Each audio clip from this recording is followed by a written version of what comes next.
10 weeks. That was all it took. Just 3 painful weeks. The story you are about to hear is not gentle at all, because it begins with a man who only wanted to be loved and ends with him discovering a past he was never supposed to see. And it all starts with one moment, one small detail so normal, so ordinary that it changed everything Harry believed about the woman he married. Stay with us. Good evening and welcome to Royal Daily Report, where we uncover the stories the palace once buried. Tonight we dive into the shattering 3 weeks that changed Prince Harry's world forever. If you're new here, hit subscribe now to Royal Daily Report, turn on notifications, and join us for daily royal truth. Channel name on screen. Royal Daily Report. Let's begin. Let's start from the very beginning, so you can understand it clearly. Harry did not know why he kept staring at that photo from Croatia. It had already been 3 weeks since the yacht pictures exploded online, but something inside him would not let it go. He zoomed in, zoomed out, stared at it, walked away, came back, and stared again. It felt like the image was hiding something from him, and he could feel it. Then one night, his eyes caught something he had never noticed before. On the deck of the yacht, pushed to the side, was a small navy blue canvas bag. Nothing fancy, nothing loud, but the gold letters on the front hit him like ice water. Soho House. Harry's stomach turned. This was not just a rich person's yacht. It was a Soho House members-only yacht. The same elite club Meghan had lived inside for years. The same place where every room, every event, every dinner, every whisper carried power. And suddenly, something that once felt like coincidence did not feel like that anymore. Harry felt his chest tighten. He knew he would not sleep until he understood what this meant. So, he opened a new tab and with shaking hands typed 3 names that had never seemed suspicious to him before. Soho House, Marcus Anderson, Meghan Markle.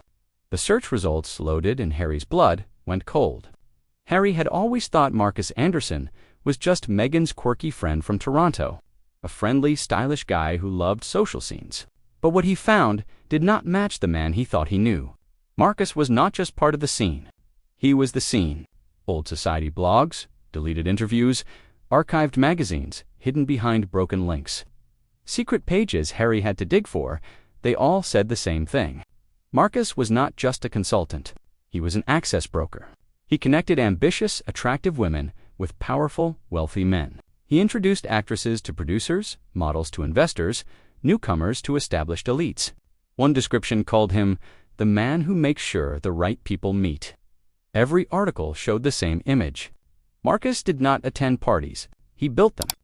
Harry leaned back in his chair, his heart pounding. He felt stupid. How had he never questioned Marcus being there? The front row seat at their wedding, the whispered talks, the strange feeling that Marcus was always close. Then the thought hit him even harder. What if Marcus was not just Meghan's friend? What if he was her handler? Harry clicked another link, an old photo set from Toronto's social scene. The next 6 hours would change everything he believed about his wife, his past, and even how they met. Harry did not want to believe any of it. Every part of him hoped he was misunderstanding what he saw, that the photos, the overlaps, the timelines, were just strange coincidences. But that hope broke the moment he picked up the phone.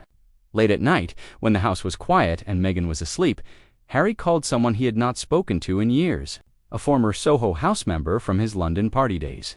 Someone who knew that world better than anyone. Someone who would not lie. When the man answered, Harry's voice was barely above a whisper. "I need to ask you about Marcus Anderson." There was silence on the line. Long silence. Then the man sighed. For the next 40 minutes, Harry heard a truth he was never meant to hear. Marcus Anderson did not run a social circle. He ran what insiders called a finishing school. Not for manners, not for politeness. For access? He finds women with ambition, the man explained. Women who want to rise, and then he trains them. He teaches them how to dress, how to talk, how to move around powerful people without standing out. He brings them into Soho House, gives them connections, introduces them to men who can open doors. He is strategic. Harry listened in frozen silence.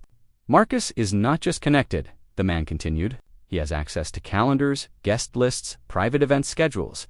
He knows where certain people will be and when, and he uses that information to create opportunity. Harry stared at the wall as the pieces fell into place. Marcus had been at polo matches in 2013, charity galas in 2014, London events where Harry appeared in the background. Always nearby, always watching, always connected. And Meghan had been a student in Marcus' system long before Harry entered the picture. Then the man said something that made Harry feel sick. Marcus doesn't just introduce people, Harry, he positions them. Once Harry understood what Marcus really did, another question started eating at him. How did Meghan afford all of this? Her flights across Europe, her designer clothes, her Soho House memberships in different cities, her 5-star hotels during yacht weeks, her presence at every elite event Marcus created. Harry knew her salary from Suits. He knew her money situation, and it did not make sense. Not even close. So, he contacted someone still tied to Soho House Toronto. A quiet, careful talk followed, and what Harry learned made his hands turn cold. Meghan's membership had been fully paid, not discounted, not partly paid, fully paid for 5 years. Meghan had never paid a single membership fee. When Harry asked who sponsored her, the man paused, then paused again. Finally, in a nervous voice, he said, "Marcus has ways of making sure certain women have access. Corporate accounts, anonymous approvals, no questions asked." Someone had been investing in Meghan. Someone had been paying for her rise. Someone had been funding her change from a cable TV actress into a global social figure who fit perfectly into elite rooms. Harry grabbed a pen and started doing the math. Flights between Toronto, New York, London, Istanbul, Barcelona, Miami, designer outfits for every event, Soho, house lifestyle costs, yacht week stays, hair, makeup, luxury styling. The total hit him hard, $70,000 a year, and Meghan's income could not have paid even half of that. Someone had been backing her climb, and once Harry saw the money trail, he could not unsee it. By now, Harry felt like his whole life had been rewritten without him knowing, but nothing prepared him for what came next. One morning he did something he had not done since the wedding. He went into his office, opened a drawer, and took out the official wedding guest list. 600 names, neatly sorted into groups by his team and Meghan's. He had never really looked at Meghan's side before. He trusted her. But now he looked again, and what he saw destroyed what little innocence he had left. Marcus Anderson, front row. Jessica Mulroney, Soho House regular. Misha Nenu, who set up the blind date, also a Soho House member. Serena Williams, another member.